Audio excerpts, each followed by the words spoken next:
শান্তির বাজার সহ রাজ্য জুড়ে বন্ধ ঘিরে হিংসা, নিজ প্রতিক্রিয়া ব্যক্ত করে তদন্তের আশ্বাস দিলেন তিপ্রামথা বিধায়ক রঞ্জিত দেব বর্মা। তিপ্রামথা পার্টির বিধায়ক রঞ্জিত দেব বর্মা আজ এক প্রেস বিবৃতিতে বলেন, ত্রিপুরার নাগরিক সমাজ এই সফল বন্ধে অংশগ্রহণকারী সকলকে শুভেচ্ছা জানাচ্ছে। আমি আশা করি এই বন্ধ ত্রিপুরার ইতিহাসে গুরুত্বপূর্ণ অধ্যায় হয়ে থাকবে। কমলপুরের শান্তিবাজারে যা ঘটেছে তার আমি তীব্র নিন্দা জানাই। পুলিশ প্রশাসন যেন দ্রুত তদন্ত করে দোষীদের বিরুদ্ধে কঠোর ব্যবস্থা নেয়। আহত সকল কর্মকর্তা ও সাধারণ নাগরিকদের প্রতি রইল আমার সহানুভূতি। রঞ্জিত দেব বর্মা আরও জানান, তিনি শীঘ্রই শান্তির বাজার পরিদর্শনে যাবেন, ক্ষতিগ্রস্তদের সঙ্গে দেখা করবেন।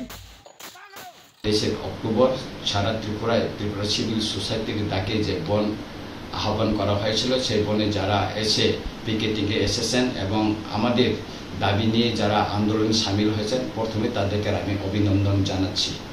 এবং এটা একটা ত্রিপুরার ইতিহাসে একটা সিভিল সোসাইটির ডাকে যে এত সাকসেসফুল যে বন হয়েছে, এটা ত্রিপুরার ইতিহাসে একটা নজিরবিহীন হয়ে থাকবে বলে আমি মনে করি। আরও একটা দিক হলো, যখন আমরা কালকের বনটা শেষের দিকে প্রায় 5টার পরে আমরা কোন জায়গায় পিকেটিং উঠিয়ে নিয়েছি এবং আগরতলা শহরে আমরা 3টার দিকেই বাইফুটার জন্য আমাদের পিকেটিং উঠিয়ে নিয়েছিলাম। ঠিক 5টার পরে যখন গুডলির সময় কমলপুরে শান্তির বাজার এলাকায় কিছু লোক গিয়ে সেখানে গন্ডগোল করার চেষ্টা করেছিল এবং করেছে, এবং উভয় পক্ষের সংঘর্ষে অনেকজন আহত হয়েছেন এবং এটা খুব দুঃখজনক ঘটনা এবং আমি এর নিন্দা করি এবং এটা সুস্থ তদন্তের জন্য দাবি জানাচ্ছি। এবং এখানে যারা আহত হয়েছেন কর্মকর্তাদের রয়েছেন বিডিও অভিজিৎ মজুমদার, এসডিপি সমুদ্র দেব বর্মা এবং ইঞ্জিনিয়ার অনিমেষ সাহা। আমি তাদের প্রতি গভীর দুঃখ প্রকাশ করেছি যে এখানে তারা ওই সংঘর্ষ থামানোর জন্য তারা ইনজুর হয়েছেন, তার জন্য আমি দুঃখ প্রকাশ করেছি এবং যারা ঘটনা ঘটিয়েছেন তাদের প্রতি আমার নিন্দা রইল। আমি হাসপাতালে গিয়ে তাদেরকে দেখতে যাব এবং খুব শীঘ্র খুব তাড়াতাড়ি আমি যাব সেখানে। অপরদিকে আমি আরও খবর পেয়েছি এলাকার সারা রাত আমি সেখানে আমাদের লোকদের সঙ্গে কথা বলেছি। অজিত দেববর্মা উনি ইনজুর্ড হয়েছেন, ওনার পায়ে আঘাত পেয়েছেন, উনি কোলাই হাসপাতালে বর্তমানে চিকিৎসাধীন। নবকুমার দেববর্মা উনি খুব ইনজুর্ড হয়েছেন, ওনাকে খুব মারপিট করা হয়েছে।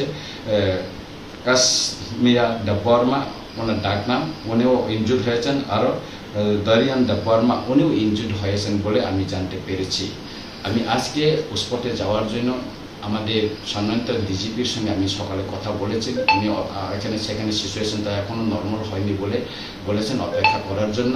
তাই আজকে আমি শান্তিবাজারে যাচ্ছি না, হয়তো আগামীকাল পরশুর দিন আমি সেখানে যাব এবং এখানকার লোকের সবার সঙ্গে আমি কথা বলবো, উভয় সম্প্রদায়ের মানুষের সঙ্গে আমি কথা বলবো এবং আহতদের আমি দেখার জন্য হাসপাতালে যাব।